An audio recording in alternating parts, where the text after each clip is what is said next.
தென்பழனி தேடி உன் தென்பழனி தேடி திருநீரு பூசி நான் ஓடோடி வந்தேன்.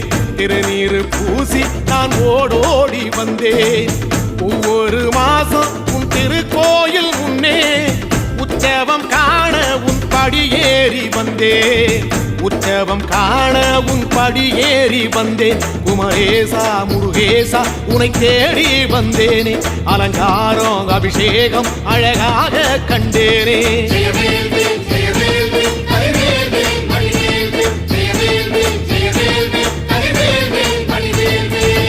தென்பழனி தேடி உன் தென்பழனி தேடி திருநீரு பூசி நான் ஓடோடி வந்தேன். திருநீரு பூசி நான் ஓடோடி வந்தேன்.